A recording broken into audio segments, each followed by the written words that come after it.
I'd like to start by congratulating the students, teachers, and administrators of the Harbor School and the Manor School for being recognized as International Habits of Mind Communities of Excellence. My journey with Habits of Mind started about 20 years ago, where I had read one of the first books on Habits of Mind by Metacognition and Art Costa, and it seemed very logical to me to implement it in the district that I was in at that point in time. And the reason for that is there are 16 dispositions that make you an effective learner, and it's research-based work that Benna and Art had done. And it doesn't make a difference whether you're in kindergarten or whether you're in graduate school. If you demonstrate those habits, those dispositions, you're a more effective learner. So if we know what they are, why wouldn't we share them with children? So we started using Habits of Mind. I was first introduced to it on a conference with our superintendent, Dr. Kaur. We met Benna, and she had a conference on Habits of Mind, and that was our first introduction. And I went with my elementary principal counterpart over at the Manor School, and we thought it would be great to bring it back to the Seaford School District. We came back from upstate New York and were energized. The superintendent, assistant superintendent, Harbor School principal, and myself. And we said we have to bring this to Seaford. 1 year later, Benna Calic herself came to Seaford, and it was an amazing experience. All of our teachers were excited. It spread like wildfire. We started our faculty meeting. We had a professional learning committee devoted just to Habits of Mind. And they were the ones who did a kickoff assembly to the Manor School.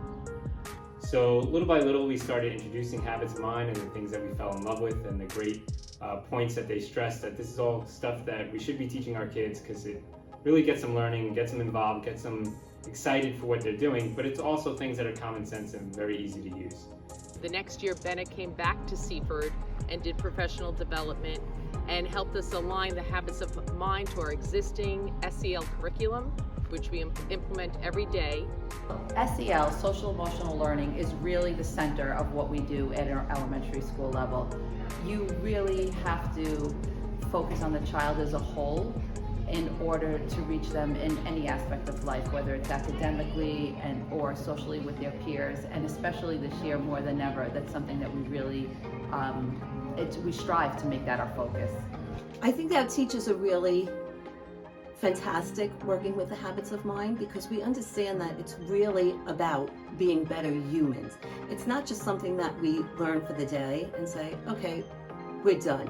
It's something that we practice every day. We see it in our STEAM lessons with using perseverance, and we learn that sometimes it takes 4 or 5 times to get it right. It's so great when we walk around the building to see Habits of Mind in use every day. Throughout the hallways, in the classrooms.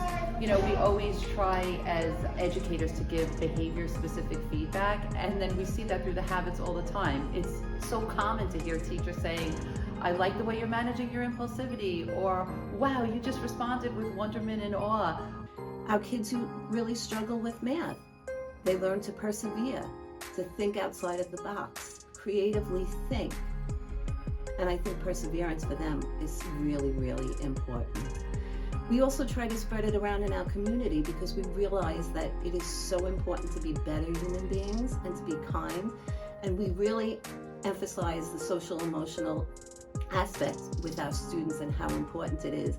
And I think this year our students and our faculty and our community have all come together to really focus in on all of the positive things and how to really be better humans.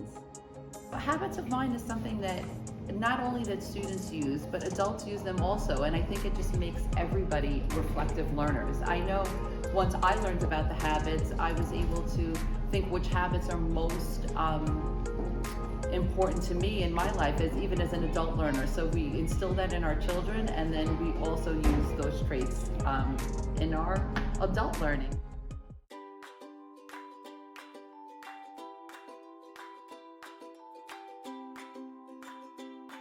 One of the habits is continuous learning.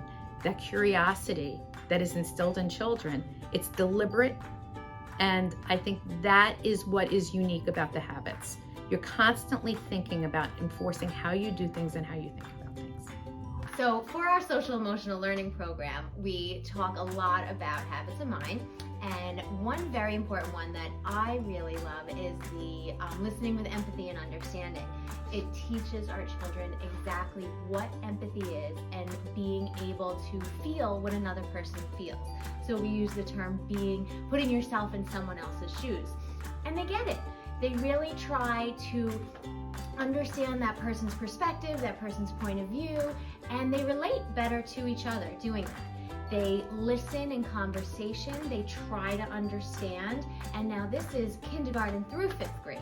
So we do this throughout, and we read books about empathy, we read books about listening with intention, and they learn how to convey the way they listen to their peers, and it really is working nicely. You can see how much they care about each other. They ask how the other person is feeling. I feel like when conflict arises, they're able to take different perspectives and understand that not everybody might think the same way, not everybody might have the same opinion. So it really helps with understanding the different points of view in a conflict, in an argument, in a disagreement. Our kindergartners have morning meetings where they listen with understanding and empathy to their classmates. Kids are working on a paper chain challenge where they are thinking flexibly. We're using the habit of mind, thinking flexibly to build the longest paper chain possible with only one piece of paper, their scissors, and their glue. They can apply this skill kind of across the day in solving math problems, in finding different ways to decode new words, just using different strategies even in their social situations. So this is probably my favorite habit of mind. The students are able to think flexibly in many ways. I give them a jumping off point, and their first flexible thinking comes in designing their own project. For example, I'll say to them, use pipe cleaners to make something, and their ideas come to life. And then a lot of times they have to change their ideas, and that's where thinking flexibly comes in again. When they start to build whatever their plan was, they might come to a roadblock where their idea is too complex, or the materials that they have are not going to fit with their idea, so they really have to readjust their thinking and come up with a solution for themselves to move forward in their project. So one of the habits of mind, one of the very first one is persistence, and normally you don't have to teach the habits of mind in any order, they're all just as important, but I feel like for first graders, persistence is one of the big ones that they need to push themselves, even when things get hard. So we learn about persistence, and we talk about the dip, and the dip is when you're trying to do something and then it gets really hard and you just want to give up. So to get yourself out of the dip, you have to be persistent and basically have a growth mindset. So we did a little domino activity where the kids had to take about 10 to 15 dominoes and build either a straight line or a circle, and they had to work together as a team. And the dominoes are naturally going to fall down a lot, so they kept falling down, and you hear them saying like, oh, this is hard, but I'm not going to give up, I could do this. So it really taught them what it feels like to be in that dip and to want to give up and just say, I can't do this, and then to push themselves to get out of the dip and be persistent in that feeling afterwards of, wow, I accomplished that, and the only way I did accomplish it was because I was persistent. Right now the classes work focusing on the habit of mind, responding with wonderment and awe, because we've also been exploring how to read and write and respond to poetry this month, because it's National Poetry Month and I'm a poetry nerd. So we're focusing our interest in the importance of the habits of mind with our love of poetry, and the habit responding with wonderment and awe just dovetails perfectly with that. What I really do appreciate about the habits of mind is, again, they're habits. And as you get more comfortable through the years of learning how to persevere, learning how to listen with understanding and empathy, striving for accuracy, and especially like in a year like this, one of the ones we've really been focusing on is the ability to think flexibly, because it shows you, especially in a year like this with the COVID-19 guidelines that are in place, how important the habits of mind are. For example, if you can't think flexibly, if you have difficulty persevering, then situations like this are really challenging. The first thing that we did was I read My Mouth is a Volcano by Julia Cook to the class, which is about a little boy who just has trouble controlling his impulses and kind of explodes sometimes. So I read that to the class and we talked about what it is mostly about, and then without really going any further, I gave each kid a tube of toothpaste and a plate. And I said, squeeze all the toothpaste out as much as you can.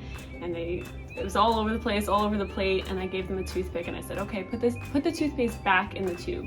And they kind of looked at me like, what are you talking about? That's so weird. This is going to be so hard. So they were trying, they obviously couldn't. And that was kind of just like a microcosm of when you say things that maybe you don't mean, or you're not in control of yourself, you can't necessarily take them back. So the actions that you do, the words that you say, you know, they mean something. So the second habit of mine is all about controlling your impulses. And that was really the basis of this activity, was to show them in a physical way that what you say can't necessarily be taken back. Our second graders learned how to think flexibly as they manipulate Play-Doh in their classrooms. Our third graders communicate with clarity during writing workshop. Our fourth graders apply past knowledge when using multiplication to learn division. And our fifth graders, they strive for accuracy when they're hitting those notes during their band lessons. I think one of the cornerstone habits is metacognition. So that's a big word, but kindergartners can do this. They think about their thinking. They know how they learn better. And if you ask them, how are you learning this? They're able to tell you how they're learning it. So overall, it's just a part of our everyday life here in Seaford, and we could not have been happier to have Benna and become a Habits of Mind district and have her share her wonderful knowledge with our students every day.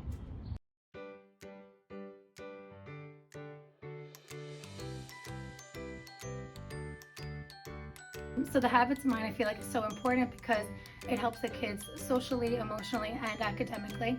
I've seen such a difference, especially as a first grader. You're teaching them to be persistent, to manage their impulses, to strive for accuracy. So many qualities that you need not only in the classroom but outside of the classroom as well. I've had parents who've told me for Halloween that their kids were like, ooh, that kid wasn't managing their impulses when they grabbed a ton of candy from the bowl. So, or they got upset and they said, Mommy, I'm going to manage my impulses by taking a deep breath, or I'm going to go, squeeze my fist a few times or get a stress ball. So different things that help them. Our older students who have graduated and now are at middle school, we do something where they come down and talk to our kids.